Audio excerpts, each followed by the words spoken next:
Sahana Bhavatu Sahano Bhunaktu Sahaviryam Karavavahai Tejasvina Vadhitamastu ma Vidvishavahai. Om Shanti Shanti Shanti.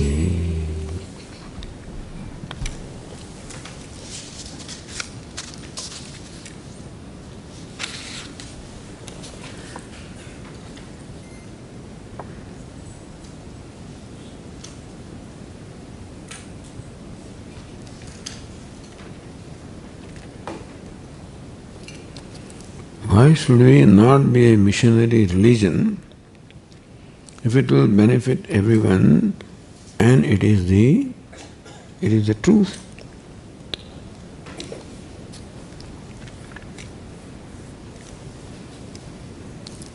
Well, a missionary has an agenda of perhaps converting the other person to his or her own religion, because it is believed that that religion teaches truth, whereas other religion does not teach truth. Or what that religion teaches is truth, what the other religion teaches is not truth. It is that belief that makes a person try to convert others. But suppose you think that all paths lead to truth, or let everyone have their own freedom to pursue their spiritual goal, then there is no need to convert. And then there is an agenda after conversion. It is likely that we may compromise a means for the sake of end. If conversion is end, it is likely that we may compromise means, meaning that you might use other means to bring about the conversion. It may be to tempt the person, to cheat the person, misguide the person. All kinds of means are being used to convert. And at least Hinduism, Sanatana Dharma has never believed in conversion. We think that everybody should have freedom to pursue their own goal.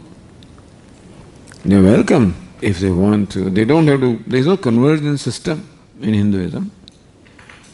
And therefore you can follow the teaching of Hinduism and practices without having to convert.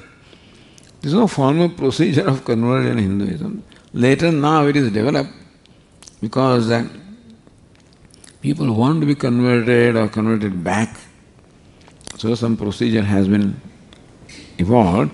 Otherwise there was no procedure to convert. So a missionary religion believes that other religions are not true and ours is only true religion. And that is assuming too much, because religion has a lot to do with the geographic conditions, historical conditions, cultural situations. And that is how different religions evolved in different locations of the world. So this business of missionary is a violent thing. Pujya Swami used to say that conversion is violence. Because everybody essentially, in core, one is a religious person. And when you convert that, then this core person becomes hurt. And that way we are hurting the person. And therefore, to convert is violence. This is what Pujya Swami said. Conversion is violence. And so, of course, the teaching is open to everybody. And everybody can come and listen, and if they are free to follow, free to seek guidance. But to go out and convert doesn't seem to be the right thing to do. You can teach and let them give them the freedom to follow what they want.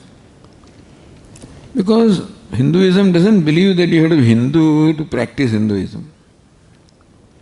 You can do what you are and still practice, still be a Vedantic student or even a religious student if you want it to be. So this is the reason why Hinduism or Sanatana Dharma is not a missionary religion. And truth is something that has to be pursued by an individual. After spirituality is something personal. It's not something that is a group thing. That's why Hinduism is not an organized religion. Others are organized religion. This is an organization. So there is a head, the one religion, and that he sends dictates or fatwas or whatever it is, which other people are expected to follow. So one of the reasons why the people who wanted to convert Hindus in India were not that successful. You have to convert everybody. There is no leader. Otherwise you convert the leader, all followers get converted. There is no leader as such. Everybody individually follows. Therefore, the conversion, of course, wherever any force was used, violence was used, and so on, they were able to convert. But otherwise, people did not get converted by will or by choice. Always a few exceptions who believe that Hinduism is such and such and Krishna. That's fine. If they have really studied and come to the conclusion that Christianity or some other religion is more to offer, better to offer. But I would question their study and their conclusions. I do not think that if you understand Hinduism properly that you would find any other system as better or more to offer. But some people get turned off. So when you're growing up, if you are subject to some injustice or discrimination, like the caste indiscrimination, class indiscrimination, it's likely that you are a sort of a revolt, and so it's possible that you are hurt and therefore you revolt against the system. But and that can happen. But other than that, an objective person I do not think will find some other religion better than or superior to Hinduism. I don't think so. Although even none other less than Baba Sahib Ambedkar thought Hinduism was no good and he adopted Buddhism. But he had a big problem against the caste system. And therefore, because he experienced a lot of discrimination and injustice. He was growing up, maybe belonging to the low caste, etc. And so he had a tremendous, anger and revolt against this. Which is all right. But if you understand Hinduism properly, I see no reason to give it up. How come Steve Jobs and people like that who are actually were associated with, say, ISKCON or anything like Steve Jobs and other quite a few personalities, even though they got introduced and were happy with Hinduism itself, but were not willing to admit it, and they actually told themselves they were Buddhists, even though they took a lot of advantage from Hinduism. Why is it that people are ashamed to admit they are Hindus rather say they're Buddhists than say Hindus? I don't know.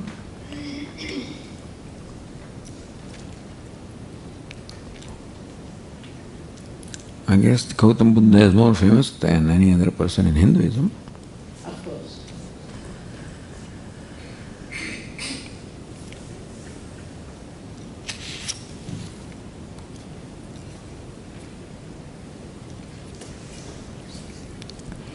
Even evil person is mithya.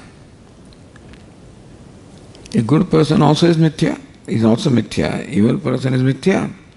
Good person is mithya. Then are punya and papa also mithya? And says yes. Mithya doesn't mean wrong. Mithya doesn't mean to be rejected. Mithya is a word explaining the reality. Very often the word mithya is thought something to be rejected. Or we use the word mithya sometimes to describe somebody who is a cheat or something like that. But so kuta sakshi or mithya, but mithya is often equated to maya. But mithya is just the understanding of the reality. That it is not what it appears to be. And so the whole world, as we discuss in the class, will fall in the category because what is Brahman. What is one and appears as many. In that sense, what appears is not what it is. So we have to probe into what it is. So yes, punya, papa also fall in the same category. But that doesn't mean that they are wrong. Mithya does not mean wrong. Mithya means it is not absolutely real. However, to be able to transcend mithya, you have to work in mithya. So even though punya, papa are so-called mithya, they will help us to overcome mithya. Like you use a pole vault to transcend the pole vault. You lift yourself, then let it go. And so all these practices are like that. And just because it is let go doesn't mean it is wrong. It is necessary when it is necessary. A time comes that you grow out of the need of that. It's a means. And when it serves the purpose, you let it go.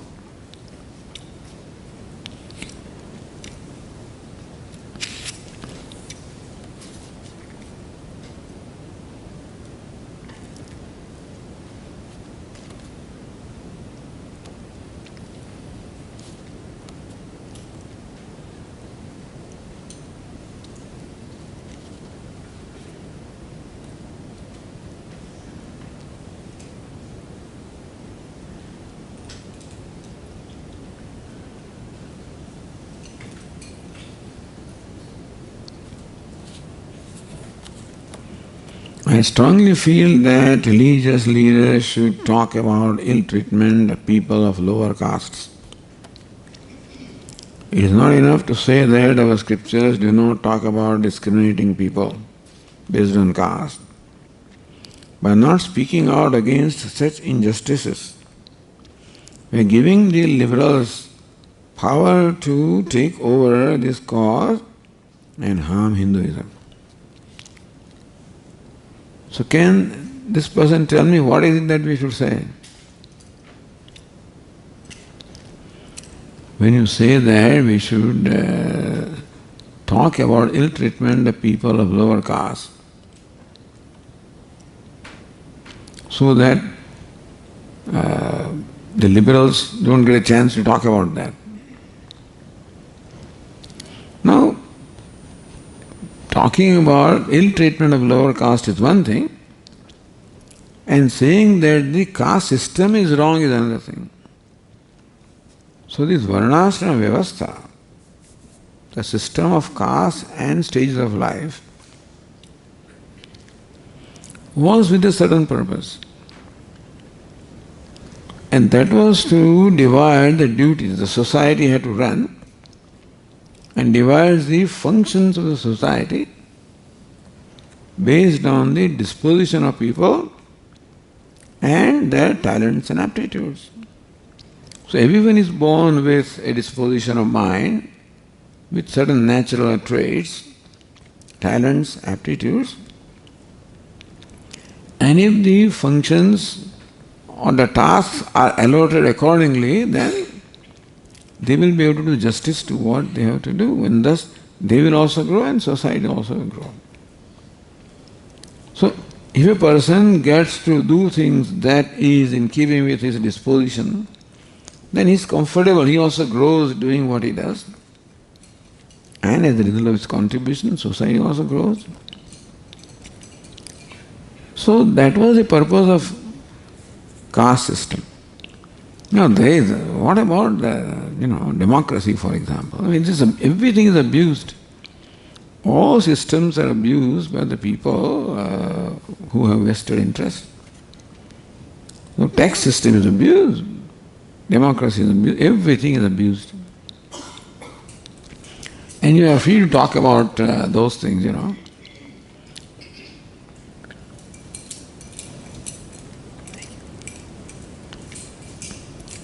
So, religious leaders should talk about what we should do in terms of treating others with respect. The person is respectable regardless of what the caste is, and what the stage of life is, and what the person does. And therefore, a Shankaracharya also prostrated to a Chandala, saying that you are my Guru. So thus, respecting others is, I think, the way to really treat them properly with justice.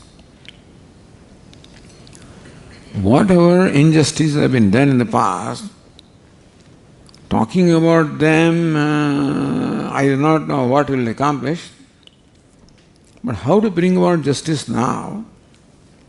Yes, for example, Pujya Swami started a movement called Aim for Seva. People helping people. People who have the means reach out to people who are devoid of that. So doing something positive in that manner is the way. And caste system hardly remains now anyway. Right now the caste system is a political tool. They say that if this reservation business was not there, reservation based on caste was not there, it would have gone. Caste system would have gone. But it is in the vested interest of the politicians to perpetuate caste system, so they can create a vote bank, and that's how they can profit from that. So the caste system has now become a political tool in the hands of people who want to exploit it for their own personal benefit. Otherwise, it would have dissolved. Because the way society functions, everybody needs everybody else, and then so now there is no restriction that a given person cannot do this. Everybody can do whatever they want in India also. There was a time when a given person could not do something. That's not the point now. So now the caste system is perpetuated by the politicians. It is now in their own vested interest to have reservations, create vote banks and so forth. And so Indian people are gullible. And they do what the political leaders tell them to do, which are all, gundas, many of them. So, caste system, as I said, is not supported by any right-thinking person. In any case, government also has so much, what they call in US, the not minority. Discrimination. No. Equal opportunity. Affirmative action. Affirmative action. So this is the reservation like affirmative action. But then it goes, once it becomes political, then there is no end. Now it is 52%, that most people are reservations than people who don't have. So now there is reverse discrimination. In South India, even Brahmins, you can't get admission in medical school. And so now there is reverse discrimination going on since many years.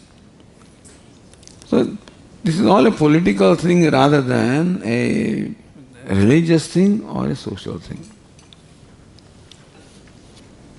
That's my opinion. So, speaking out against caste system, not against caste system, against abusing caste system. Abusing any system. Speak out against abuse of democracy. The tremendous abuse is going on of democracy. Abuse going on of the tax every system the people abuse. And so this also people can abuse. But there is no official caste system. It is there in tradition, in the minds of people, and it will take its own time to go. I'm not saying that it has gone away. Particularly in villages and places like that, that mentality is still there, and there are still acts of atrocities performed in spots here and there. But largely it is not there. In the cities and other places, it's not there. Sorry to ask more questions. Extending, we are here in the US, and extending the caste system to, say, other discrimination like, say, racism or LGBT community and other things. So those discriminations you see going on right now in the society as well.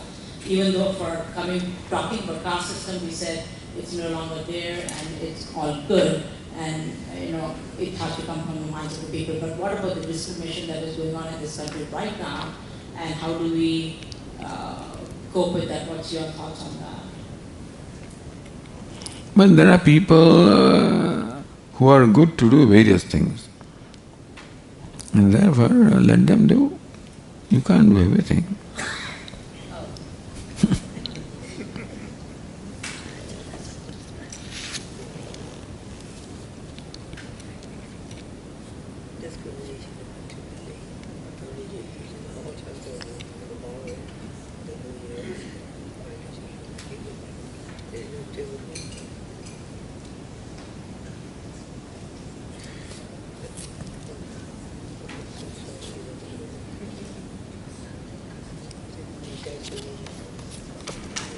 How to protect and preserve Hinduism when so many negative forces are working against us?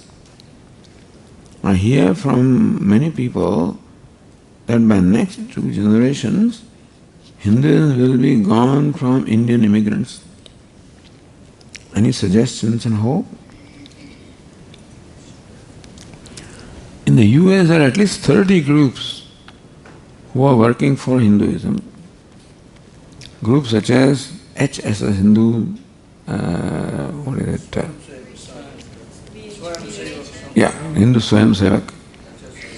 And there are several other groups also who are doing very good work. And therefore, we can join them.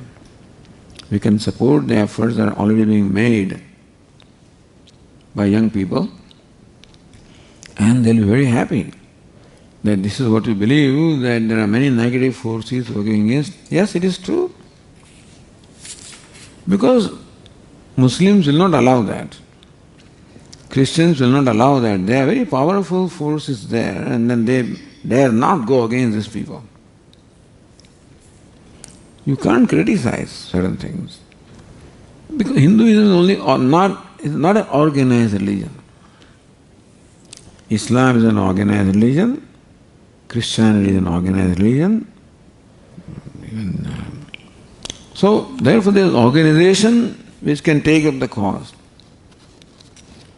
Hinduism is not an organized religion, therefore, there is no organization as such that can take up the cause. And so efforts are now being made to create an organization like RSS or HSS and other things, Vishwa Hindu Parishad. Many people are working for Hinduism, revival of Hinduism, supporting and promoting Hinduism also. So there are lots of efforts going on, and you are welcome to support them. Because it's not individual who can do much. It's only a joint effort of a group that can do. And other thing that is important to the Hindus is to understand what Hinduism is. Hindus in general are most ill-informed or misinformed about Hinduism. Hindus entertain most notions and wrong beliefs about what Hinduism is, and they are the greatest critics of Hinduism. And so Hindus are the biggest enemies of Hindus.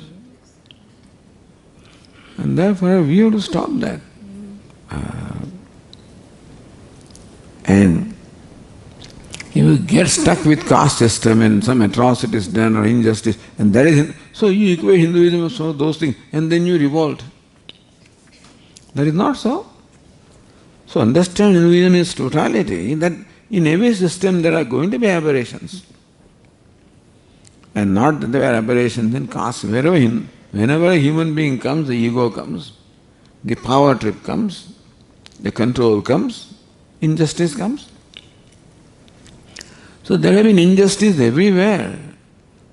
Whether it is the white and black, or among white also, there are those who think they are superior to others, and these are all Latinos, and these are this, and we are this, and WASP, and so forth. So there used to be, in those days, a term, white, Anglo-Saxon, Protestant. American president of that. So Kennedy was the first one who was an exception to this.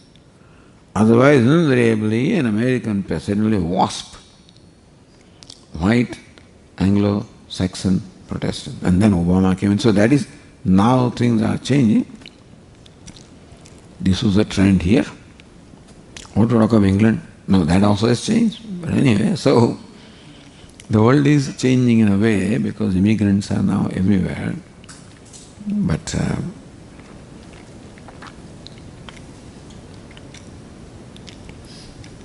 there are many organizations in Hinduism also who are working for this cause, and it's a good idea that we support them, join them, support them in whichever way we can. But first we should also know what basics of Hinduism we should also know.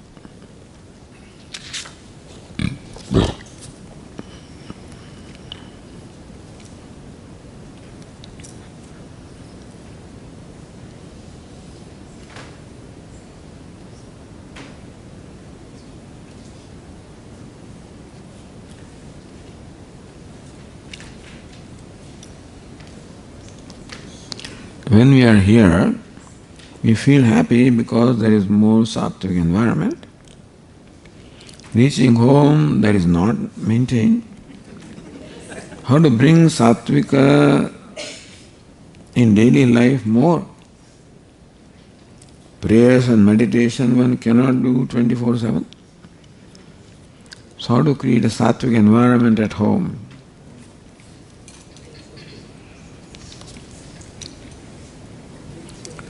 Well, it depends upon, home means maybe there will be several family members maybe there. Then it may be difficult to do that. Swami, could we bring Swami home then by Swami? Yeah. Or those who are at home can become Swamis. In spirit. In spirit, if not in, letter. And that is the purpose, that is the idea actually of what we call the growth. The self-growth means we slowly become. Swamis means that we become more and more free, that we recognize the futility of many things that people do, and that we let go of those things and thus make our life more meaningful, the pursuit more meaningful. So That we have the freedom to do. But if there are other members in the family who are not sattvic, it may be difficult. Depends on how much influence you have at home. So we must create influence at home so that people will either listen to us or follow what we do.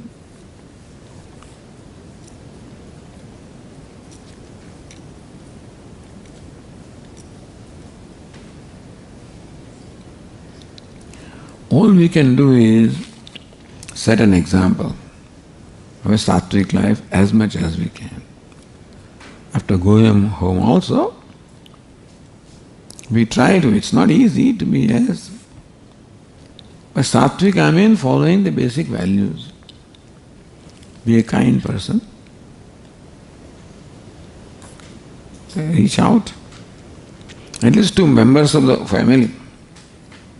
Let us be kind to others in family members. So family give enough opportunity for karma yoga. To perform karma, to dedicate them. So wherever we are, whichever setup we are, we have the freedom to follow our right values, right attitudes, and they will show up in us, in our life. And that is how we can contribute to the sattvic atmosphere of home by at least being one sattvic person or trying to be one sattvic person.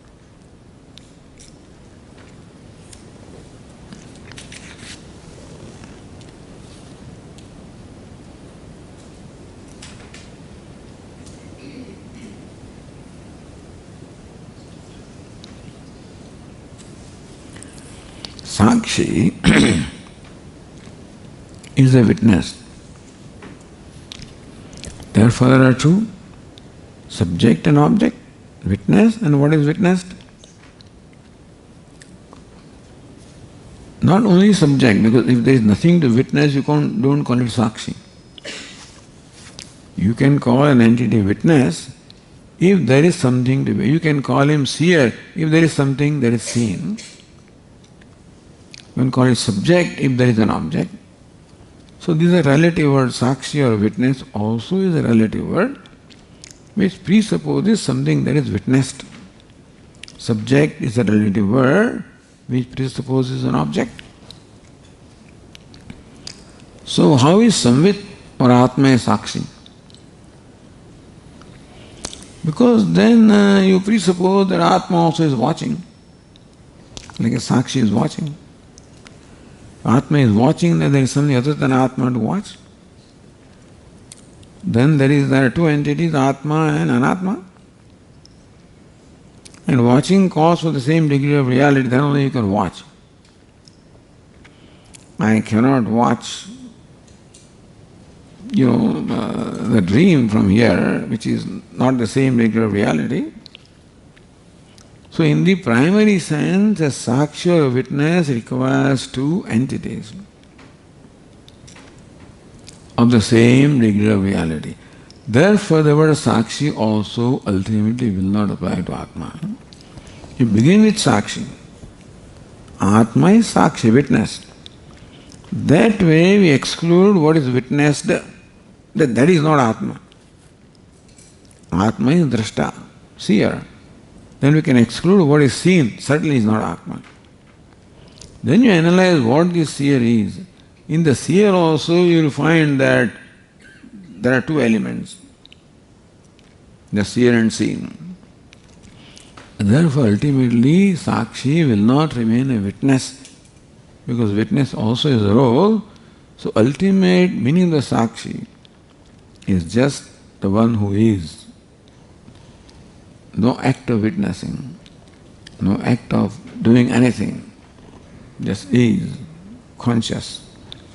So Sakshi ultimately will reduce to Asti Bhati Priyam. And therefore, in the beginning, the word Sakshi is used in primary sense, ultimately in a secondary sense. In Vedantic terms, Vachyasa and Lakshyartha. So Vachyartha, literal meaning of Sakshi is one who is witnessing. The Lakshyartha, the intended meaning is one who illumines. Saksha Dikshate, one who sees without seeing, sort of. So, one who illumines.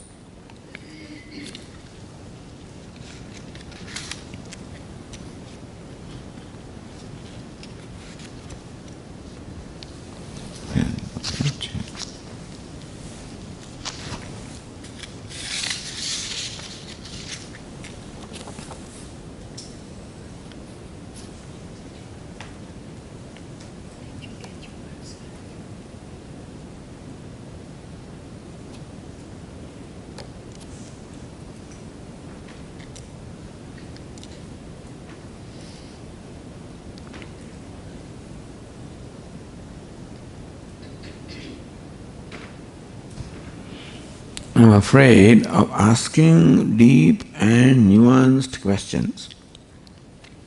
I'm not shy or self-conscious. I just think my ego is afraid of knowing that which erodes it. Ego, if it knows, ego doesn't remain. So ego is afraid of eroding itself. Therefore, it is shy of trying to know what will eliminate itself. What is meant is, ego means the sense of individuality. If you analyze what the ultimate nature of ego is, in ego also we find something that is constant and something that is changing. So ego is now a happy, unhappy, doer, experiencer. Ego takes variety of roles constantly. A seer, hearer, thinker, there are all the various roles that ego takes. Then we have to ask, in all of these there is a variable factor and there is a unchanging invariable factor. And the seer, hearer, thinker, all of these are variable factors. Because ego identifies with the organ of seeing, organ of hearing, organ of doing. If you let go the changing part which is incidental, the essential, ego's essential nature is consciousness, where ego does not remain, but then the ego becomes limitless. Like a wave, by giving up its waveness, becomes water, limitless. So if ego is smart, then ego will understand that it is a very good deal. That by giving up myself who is limited, what do I get? Limitless. I don't get, I remain limitless because my limitedness is only concealing my true nature. So if ego is smart, it has no problem in letting itself go. Not smart, it will hold on to it itself and remain the limited one, afraid what will happen to me.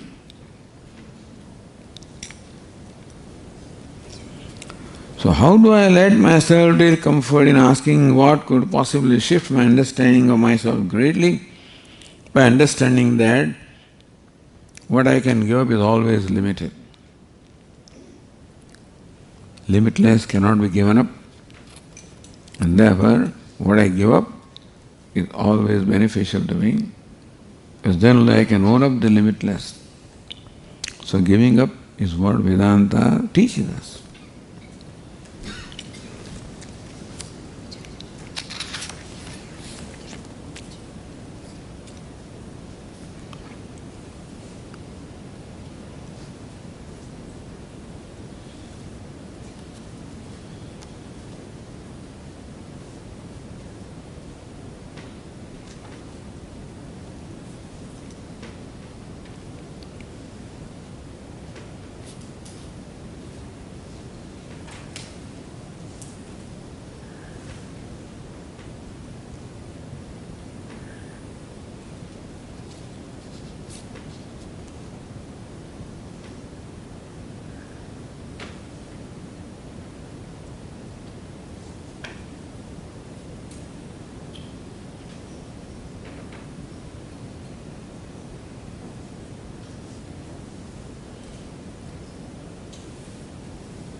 You told us today to find beauty in everything, yet we are also exhorted by the Shastras to have viveka. Means you find beauty, but you should have understanding, viveka, discrimination, which requires us to be drawn to Shreyas and reject Preyas. Shastra says that you acquire or hold on to Shreyas, give up Preyas. Differentiate between para and apara, etc. Even the gurus make this differentiation. How can you find beauty or joy in prayers and those who cause great harm? How can you find beauty in them? I can be objective towards them and understand that they are Brahman, albeit with a deluded mind, but I find it difficult to find beauty or joy in them. Should I want to, and if so, how do I do it? So, first of all, take simple examples and solve them. And therefore, please find Brahman in good people to begin with. Then we'll come to other, So always, right away, you don't start with very difficult exercise. How to find Brahman in a terrorist, Wait. First find Brahman in a friend, So let us first deal with the simpler examples which we can, then slowly we will be able to grow to a point when we can see Brahman even in a terrorist. And there have been people who have done that. There have been saints, I'm sure, around the world, and saints in India who were unafraid to go among the bandits. In Gujarat there was one Ravi Shankar Maharaj and others also, that without, he first of all was walking barefoot, by the way, and he would just go in the midst of these bandits who were, dreaded bandits. Particularly on the bank of this Narmada and, there are those, I don't know what do you call them, but when the water creates such crevices, and hiding places and stuff like that, nobody would dare go there. He just walks in there at night, engages them in discussion whole night.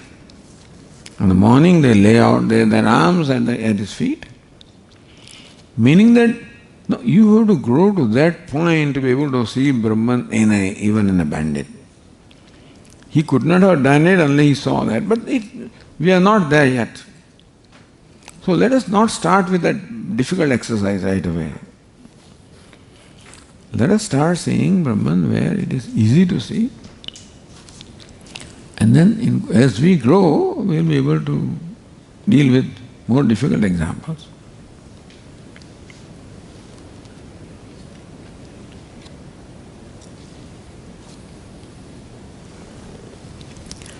Shreyas and praise is a different thing, by the way. Shreyas means that which is good, praise is that which is pleasant. And every moment Shreyas and prayers come before us, but a thing comes. It is how you relate with that makes it Shreyas or prayers. Whether what comes before me, I look upon that as an object of my pleasure, or as an object of worship. That I want to exploit it, or I want to serve that. So you can have either attitude. Attitude of prayers is how to exploit it. Shreyas, how to help it.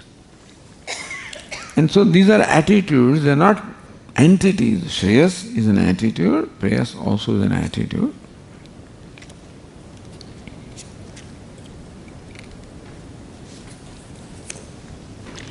Now if further questions are If you didn't get your clarification, you can raise your hand and seek clarification.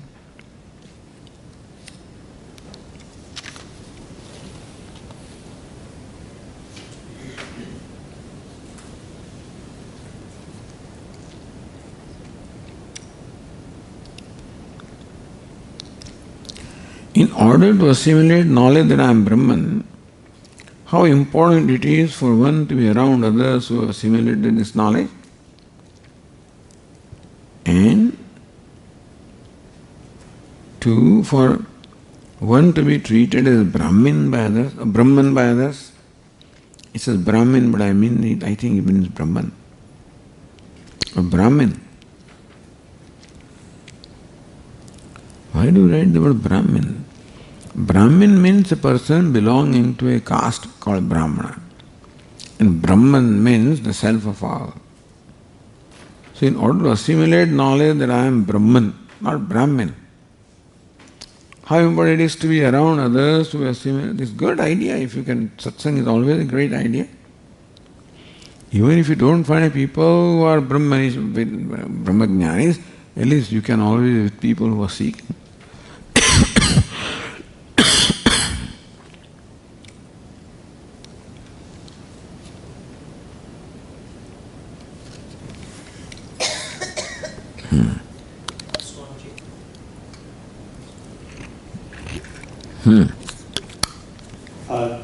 Yeah, thank you. I misspelled the word. But I guess one question I had also is, in order to learn the knowledge that I am Brahman, is it important for me to be around people who treat me that way as well? And I am thinking of just the patients and clients I work with. We all know people who don't have good luck. They are not treated in a certain way. So how important is it when one is trying to learn this self-truth that one is actually treated this way by others around them? What we can expect is to treat others that way, not being treated by others. We cannot make a demand upon others to treat us in a certain way. We have a value of treating them or perceiving them in a certain way. And as far as their treatment to us is concerned, we can be compassionate. Because they treat us the way they are, and therefore we try to treat them as best as we can and be compassionate to them for what they are.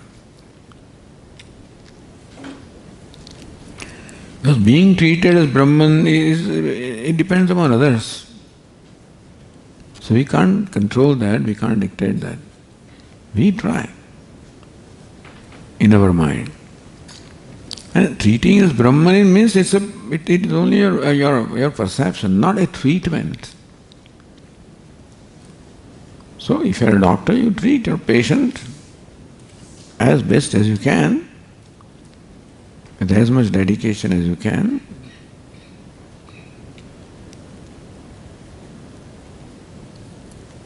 And so treat them as human beings, let us say,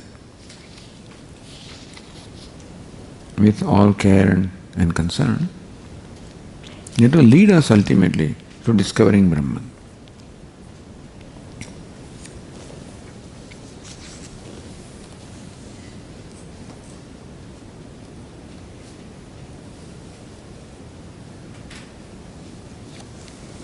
Are the five elements of the air, the space, air, fire, water, earth, are they also a projection? As the Jagat is a projection, the Jagat is made of fire, so they are also projection. Projection of Ishvara. That's called Ishvara Srishti. And you see, you will understand the word projection when you really analyze what a given thing is. So when you subdivide it and when it disappears from your sight, then you know that even when it appears a tangible entity, it is not tangible. It is a vibration of energy, or it is intangible thing appearing as tangible. Energy which is intangible appears as tangible matter. Appearance comes right there. And so you can say it's a projection. One thing appearing as another is a projection.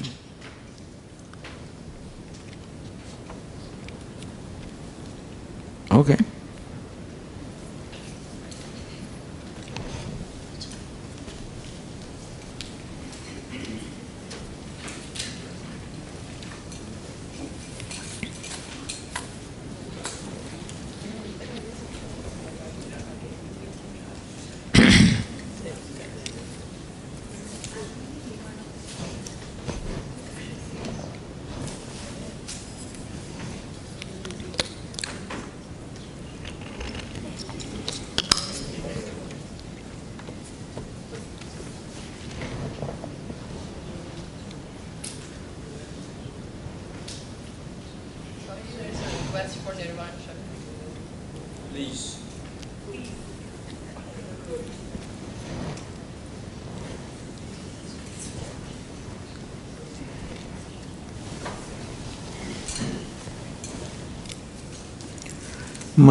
मनोबुद्ध्यहंकार चित्तानिनाहं न च श्रोत्रजिह्वे न च घ्राणनेत्रे न च व्योमभूमिर्न तेजो न वायुः चिदानन्दरूपः हम शिवोऽहं चिदानन्दरूपः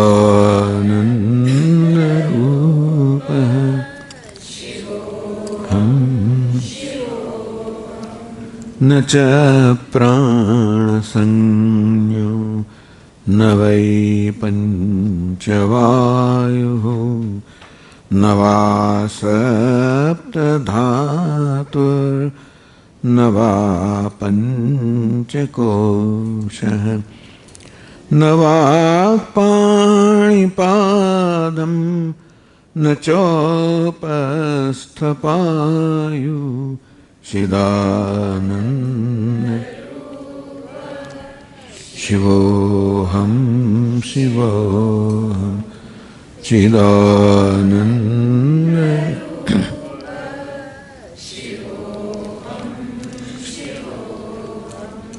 न मे द्वेषरागो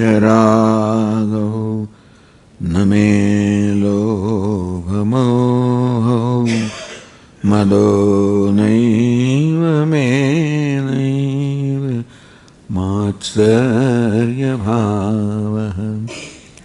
न धर्मो न चार्थो न कामो न मोक्षः चिदानन्द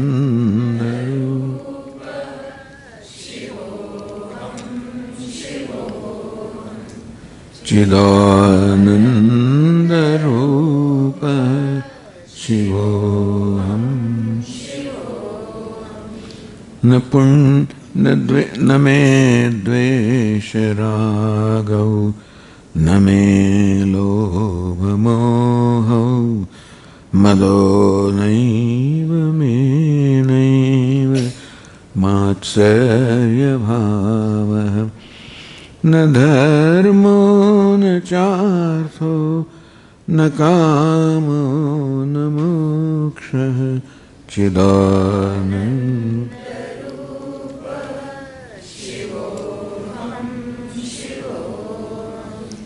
चिदानन्दरूप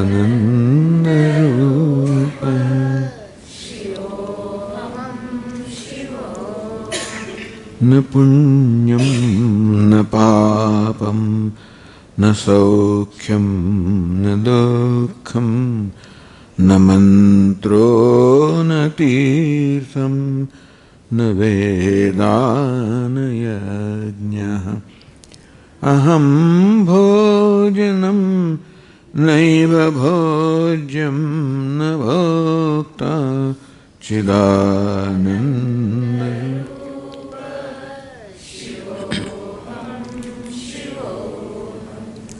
चिदानन्दरूपः शिवो न मे जाति न मे न मे शंका न मे मृत्युशंका न मे जाति भेदः पिता नैव मे नैव माता न जन्म न बन्धु न मित्रं गुरुर्नैव शिष्यः चिदानन्दरूप शिवोऽहं नन्दरूपः शिवोऽहम् अहं निर्विकल्पो निराकाररूपः विभुर्व्याप्य सर्वत्र सर्वेन्द्रियाणां सदा मे समत्वं न मुक्तिर्न बन्धः चिदानन्दरूपः शिवोऽहं चिदानन्दरूपः शिवोऽहं शिवोऽहम्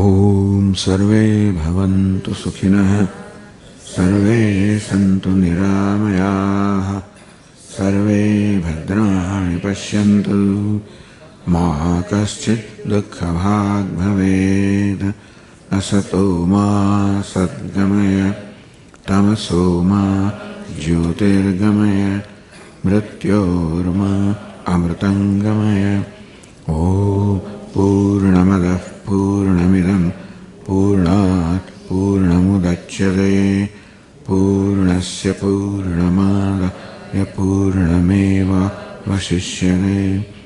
ॐ शान्ति शान्ति शान्तिः हरिः ॐ श्रीगुरुभ्यो नमः हरिः ॐ